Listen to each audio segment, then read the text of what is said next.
శ్రీ గణేశాయ నమః. శ్రీ గురు దత్తాత్రేయ. ఈ వీడియోలో మనం ఈ రోజున ఏప్రిల్ మాసంలో మేషరాశి ఎలా ఉందో తెలుసుకుందామా.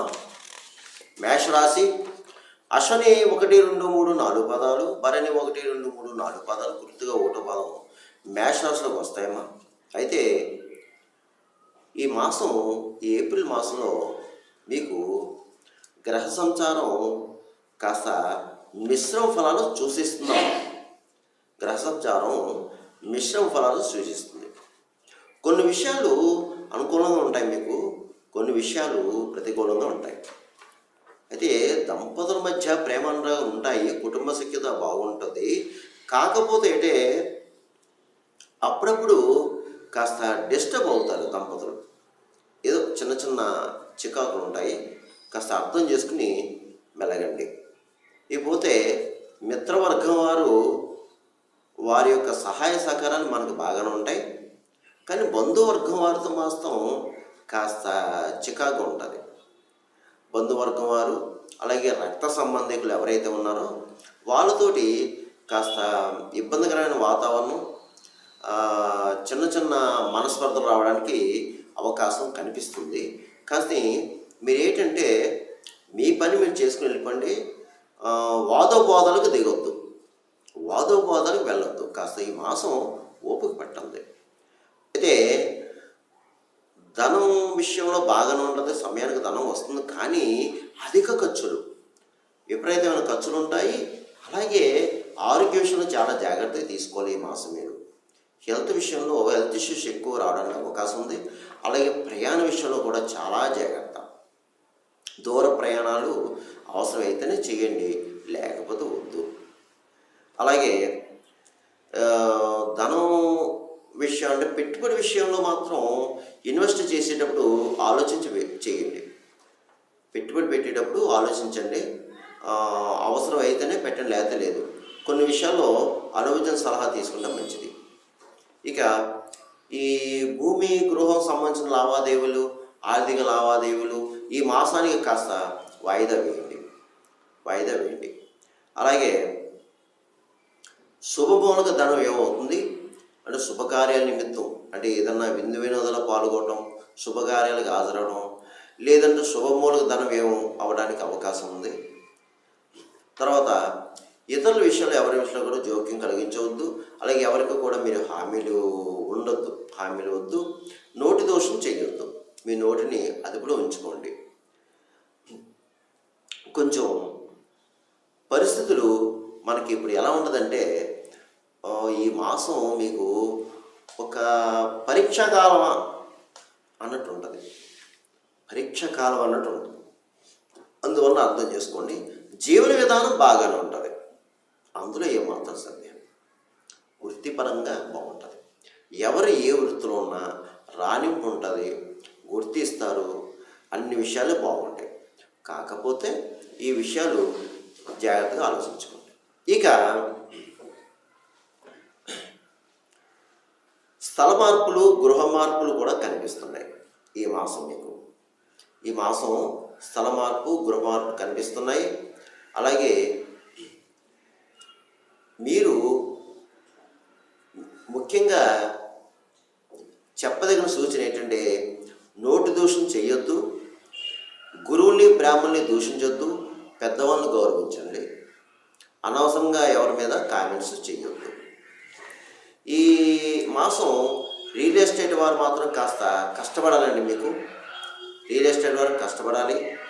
అలాగే స్పెక్యులేషన్ పర్వాలేదు. మోటార్ ఫీల్డ్ వరకు మాత్రం బాగుంది. ప్రైవేట్ కాంట్రాక్ట్స్కి మాత్రం కాస్త కష్టపడాలి. ఇక వ్యాపారస్తుల విషయం వస్తే అన్ని రకాల వ్యాపారస్తులకు బాగుంది. చిన్న వ్యాపారస్తుని, పెద్ద వ్యాపారస్తులకు బాగుంది. కానీ ఈ మాసం జాయింట్ పెట్టద్దు. ఈ మాసం జాయింట్ వ్యాపారం కలిసి పెట్టద్దు. వచ్చే మాసం పెట్టుకోండి. ఇకపోతే ప్రభుత్వ పరంగా, ప్రైవేట్ పరంగా ఉన్న ఉద్యోగస్తులకు మిశ్రమ ఫలాలు సూచిస్తున్నాయి. కాస్త మీరు జాగ్రత్తగా ఉండండి. కొన్ని సందర్భాల్లో పై అధికారులతో కాస్త మాటలు పడాల్సిన పరిస్థితి కూడా కనిపిస్తుంది. మీరు వాదో వాదోపాదాలకు దిగొద్దు, ఓర్పుగా సహనంగా ఉండాలి. ఇక విద్యార్థులు బాగానే చదువుతారు, చదువు మీద శ్రద్ధ ఉంటుంది, కానీ ఇతర వ్యాపకాలు మాత్రం పెట్టుకోవద్దమ్మా. కాస్త ఇతర వ్యాపకాలు పెట్టుకోవద్దు. ఇక కళారంగం వారికి ఈ మాసం మిశ్రమ ఫలాలు గోచరిస్తున్నాయి. కొన్ని సందర్భాల్లో అవకాశాలు వచ్చినట్టు వచ్చి చేజారిపోతుంటాయి. కానీ కంగారు పడవద్దు, మీరు మాత్రం ప్రయత్నం చేసుకోండి, మీకు ప్రయత్నం ఫలిస్తుంది. రాజకీయ నాయకులకి ఈ మాసం కాస్త పరీక్ష కాలం అన్నట్టు ఉంటుంది. శత్రువులు ఎక్కువ ఉంటారు, మీకు నరఘోష ఎక్కువ ఉంటుంది, నరపేడు ఎక్కువ ఉంటుంది. అయినా మీకు ప్రజల్లో మాత్రం మంచి పేరు ప్రఖ్యాతులు ఉంటాయి, అందులో ఏమాత్రం సందేహం లేదు. కాస్త శత్రు విషయం జాగ్రత్తగా ఉండండి. ఇక ఈ యొక్క రాశి ఫలాలు, మాస ఫలాలు, కేవలం మాస ఫలాలు, ఇది మీకు మహా అయితే 40% వర్తిస్తుంది. మిగతా 60% మీ యొక్క జన్మజాతకం బట్టి ఉంటుందమ్మా. నేను చెప్పిన ఈ రాశి ఫలాలు అందరికీ జరగాలని లేదు, జరగకూడదని లేదు, ఇది మాత్రం గమనించండి. ఇక ఈ మేష రాశి వారు ఏప్రిల్ మాసంలో నేను చెప్పిన పరిహారం చేసుకుంటే చక్కగా మీ అందరికీ కూడా బాగుంటుంది. ఏమిటి అంటే, ఈ మాసం అంతా మీరు సుబ్రహ్మణ్య స్వామి ఆరాధన చేసుకోండి, మంగళవారం నియమాలు పాటించుకోండి. ప్రతి మంగళవారం కూడా వీలైతే శ్రీవల్లి దేవసేన శ్రీ సుబ్రహ్మణ్య స్వామి వారికి అభిషేకం చేయించుకోండి. కనీసం నెలలో ఒక మంగళవారం చేయించుకోండి. అలాగే ముఖ్యంగా ఈ నెలలో 2 షష్ఠులు వస్తాయి.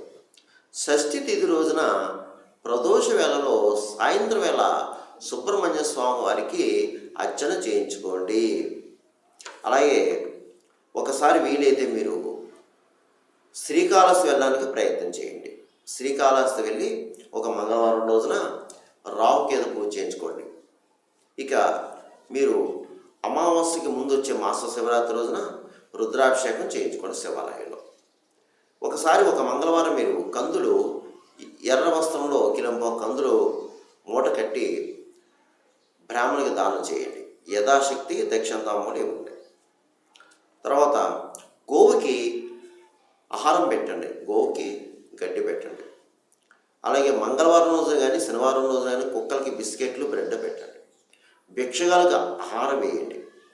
అలాగే మీ ప్రదేశంలో కాకులు ఉంటే తీపన్నం పెట్టండి, పావురాలు ఉంటే జొన్నలు వేయండి, పిచ్చుకులు ఉంటే ధాన్యం వేయండి. మీ సావకాశ సందర్భానుసారం బట్టి చేసుకోండి. ఇకపోతే వీలైతే ఈ మాసంలో మీరు మీ ఇంట్లో వ్రతం చేయించుకోండి, సత్యనారాయణ స్వామి వ్రతం చేయించుకోండి. ఈ మాసంలో, ఈ చైత్ర మాసంలో మీకు వ్రతం చేయించుకుని నలుగురిని పిలిచి చక్కగా భోజనం పెట్టండి. మీకు వ్రతం చేయించిన అయ్యగారికి యథాశక్తి దక్షిణ తాంబూలం ఇచ్చి అయ్యగారిని సత్కరించి ఆయన ఆశీస్సు తీసుకోండి. అందువలన మేషరాశి వారు ఈ మాసంలో నేను చెప్పినట్లు చేసుకుంటే మీ అందరికీ కూడా మంచి జరుగుతుంది. ధైర్యంగా ఉండండి, అడుగు ముందుకేయండి, మనోనిబ్బరంగా ఉండండి, ఆత్మవిశ్వాసంగా ఉండండి. మీ అందరికీ మేలు జరుగుతుంది, శుభం జరుగుతుంది. సర్వేజన సుఖినో భవంతు. శుభం భవతు. స్వస్తి.